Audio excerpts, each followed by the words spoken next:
Hello guys, it's Nathan, and welcome back to some more Street Fighter X Tekken commentary. Yes, it's good to be back. It's good to be back. Man, I really do need to get on top of this whole channel thing, especially there's been a lot of I think 2 weeks. It's been 2 weeks since I last posted a video, and ow, that's not very good. I always try to keep it to two to three per week at least, but I'm sorry because I've had problems with studies mainly for the most part. That's been the problem. That's been the main problem. And the thing with this commentary, I think this commentary is something I've been trying to improve. I want to try and improve it at least. Yeah, I think I need a better mic though. That's the thing. I think some guy told me about having a going to purchase a blue snowball microphone. So that'll make a very good Christmas present. I think that'll be a very good Christmas present.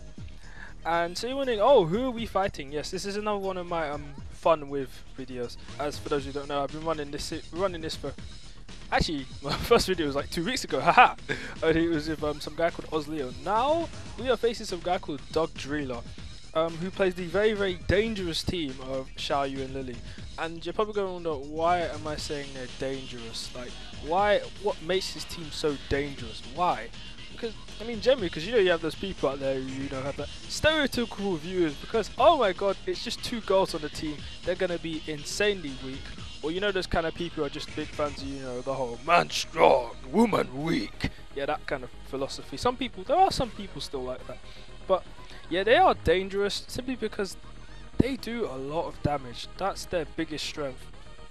Their damage is, they both do a lot of damage both solo and as a team together. And that's something that makes them very, very strong. They also have good mix-ups as well. And, generally, like, they're just very good at pretty much getting in, rushing you down, causing a lot of problems. I mean, Xiaoyu is a very simple high-low mix-up with an overhead and a crouching medium kick, but it's really effective. I mean, really, really effective. And to top it off, to make matters worse, he sticks power gems on his characters, and that just hurts even more because the fact that they already hit hard. And the fact he's going to make him hit even harder as well, especially with Xiaoyu. I think as you see, in one of the matches, he puts 3 power gems on Xiaoyu. And I'm assuming they all activate. So generally, and with me, 2 combos to kill me. I think by the time he's killed me, he's probably in the middle of finishing the second one. That's just how powerful it is, I mean. But I suppose that's what it is to be honest.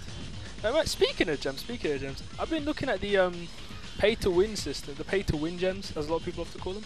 For those who don't know about the pay-to-win, how it all came about, it was the idea of the fact that pretty much when this game was first announced, Capcom wanted to balance this game around the gem system.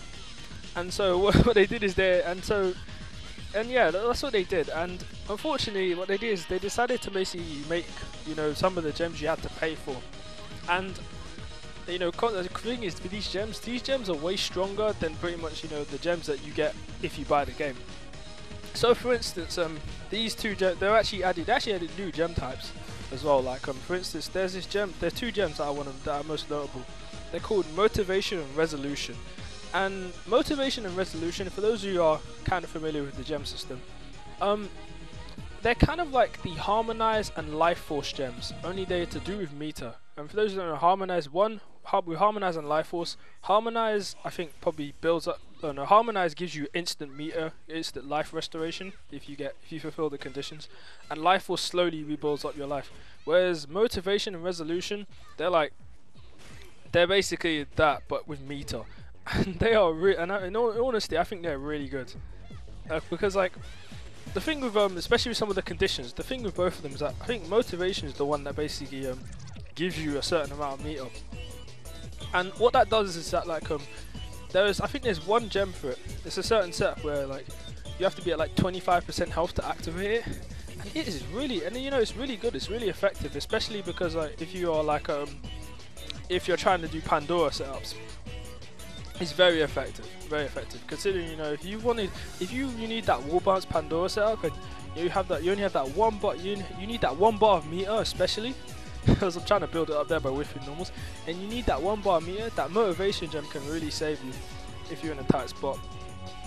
I mean, the Resolution isn't that bad. It slowly builds up your meter, but they're actually pretty good for gems. They really are a strong gem type to use.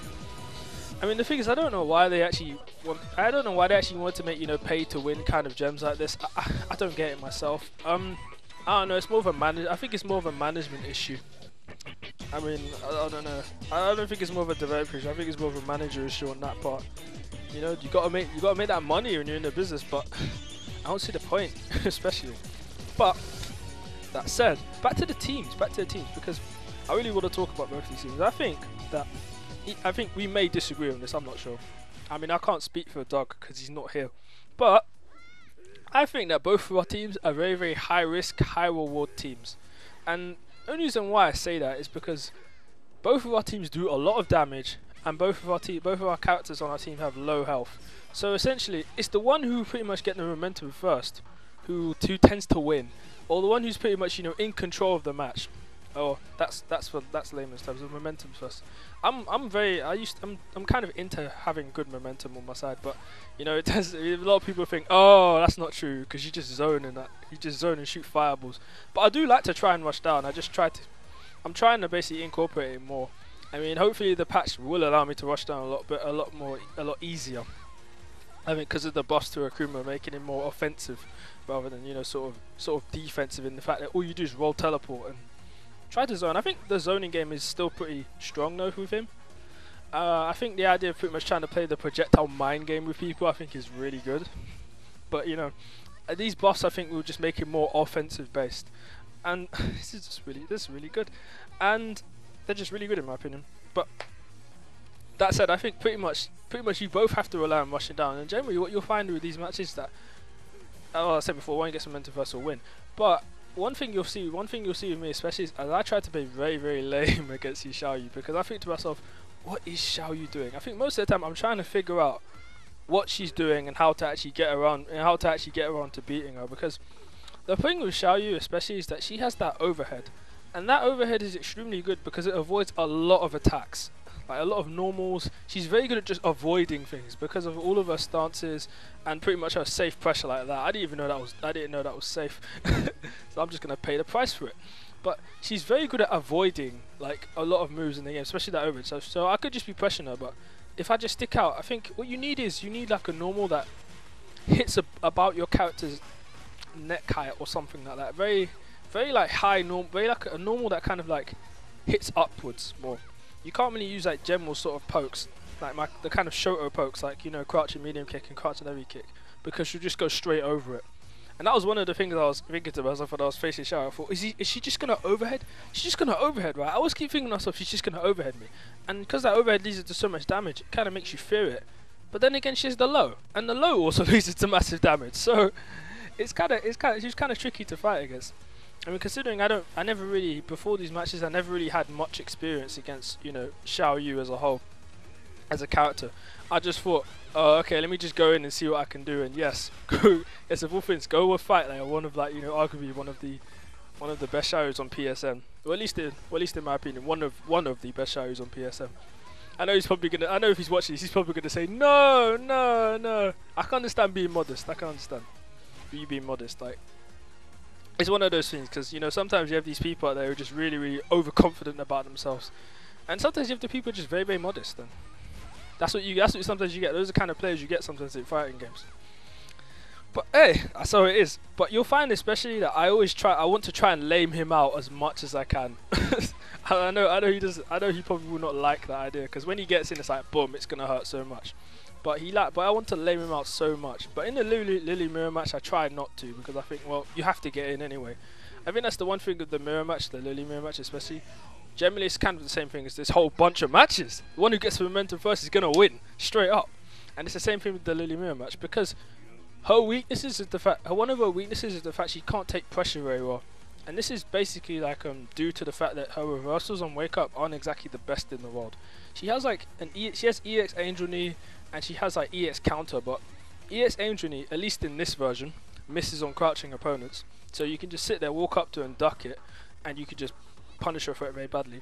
She has EX counter, but that's a counter, so you can easily just bait that out. And it's also weak to cross-up attacks. And she also has EX spin, which is basically, some people call it EX rabbit. That one isn't bad, but you know, sometimes you can be hit out of it if you hit her straight in the head. But in all honesty, her reversals on wake up aren't exactly great. At least not in this version. In this version, the reversals will be a lot better. But yeah, that's how it is. And so generally she can't really take pressure very well. And combine that with having very, very low health, like 900 health in this kind of game, is not a very good idea. And all this damage, all this basically overhead conversion, everything. I think that's the one thing. I'm just sitting there just trying just not to crack under the pressure, because all it takes is just 2 mix-ups and I'm dead. Whew. But I will say though, about my Lily experience as well. My Lily experience it's alright. I mean, but actually no, I rarely do fight them actually. Like, yeah, there's about like, I've only ever fought about, I can probably count the number of Lilies I've actually fought online. I've only fought about 3, but he's the 4th one, so you know, he's the 4th one. It's the 4th one I've actually faced, but I could probably count 3. I mean, the first one I fought, I was just starting how to learn the character, so I didn't really know what she could do, and like, you know, all the other stuff, like pretty much using Andante to cross jump in attacks. I wasn't very familiar with using that. I tried to sit there and just play her like, you know, how the character is, and try to work my way around it. Playing how the character is, you know, generally not a great idea. I mean, I just thought jump a lot. I think that's the first thing I wanted to do. I wanted to just jump a lot, because she had like kind of Shoto like normal, so I thought maybe I could try play footsies with her, but her warp speed is kind of slow, so that kind of kills her in that sort of aspect. But I kind of worked around it, so I decided to just play more rushdown based. And hey, sometimes it works, sometimes it doesn't work. You know, sometimes you just eat a DP and that's pretty much it. But as I said before, like, I didn't really know too much about the character, so I kind of lost on that front, because I kind of lost a lot of damage from jumping in, which wasn't actually a good idea. And just pretty much other stuff, I was pretty scared to approach it, because I thought, what's she gonna do next? That's the one thing. If you don't know a character very well, you tend to be pretty.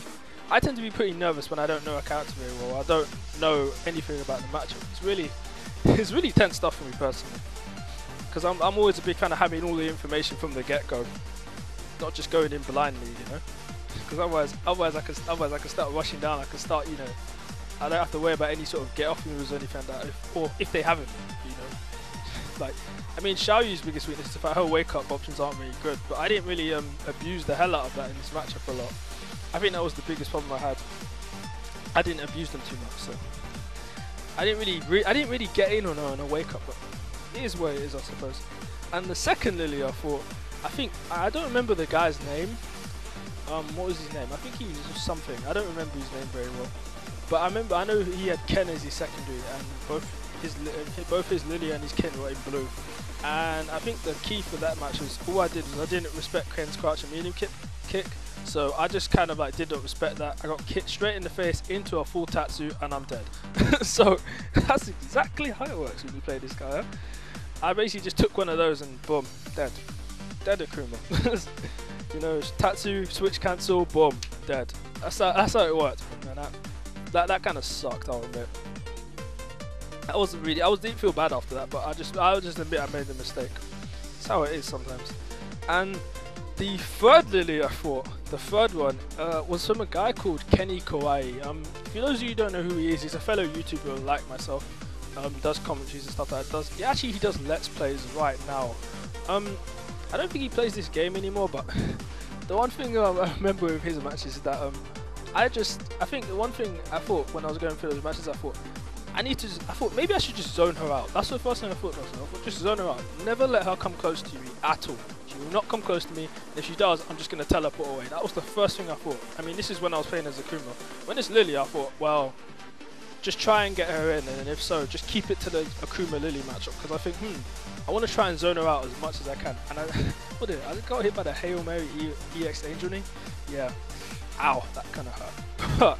but as I was saying, I wanted to try and zone her out as much as I could. So, and in all honesty, I think what also made it worse is the fact he had both Jury and Steve as his anchors. He switched between both of them, and that just made me like even more defensive, because against Jury, I want to try and zone her out as much as I can, and because I don't want to get in on me. And I know I can pretty much play that fireball zoning game with her. And with Steve, I didn't really know how to fight against Steve either. Steve at all. Against Steve at all, so I thought, well, he's not coming in close to me at all. I didn't want him to come close, and this is just gonna hurt. Oh, 2 mix-ups and you just die. But that just hurt. But that's what I wanted to do. I just wanted to zone him out as much as I could. And yeah, it really, I think by the time those matches were finished, I think he wanted to throw me out the nearest 30-story tower block. It was that, I'll admit though, it was that bad.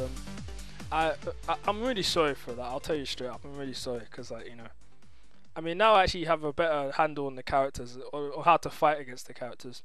Steve, not so. I haven't really fought much Steve. I rarely fight that much Steve. It's very rare for me to run into one. But if I ever run into a good one, I think that's gonna be a big challenge for me. I like that idea. I like the idea of the challenge. That challenge. And you see that match I didn't even call, like Lily did not even come out once. At least not that I know of. Because I wasn't watching it. That said, I got a comment on this guy's use of raw launcher in these matches. Raw launching in this game is one of those things that not a lot of people do. Mainly because, you know, the launcher itself, I can understand, because it's very unsafe. You know, you get hit by a full combo with his block, but this guy uses raw launcher a lot. And why not? Because like, the thing is, I think one of the common misconceptions of raw launchers is that a lot of people think that raw launchers, they just hit like low hitting attacks that hit low, when actually they hit all crouching attacks. The attack doesn't actually have to hit low. So long as the person's doing a crouch attack, you can pretty much sit there and launch it for free and just kick it and hit him straight in the face. And he does that quite a bit because I abuse those crouching attacks. I think that's one of the ways to actually beat like some of the Shoto characters in the game, like Ryu, Ken, and Akuma especially, because a lot of their best attacks are crouching attacks, and and you know, the raw launchers just pretty much give you free juggle combos, and that just hurts, you know, considering, you know, average, you know, entries that do like about 300 damage. It's a lot if you ask me. It's a lot.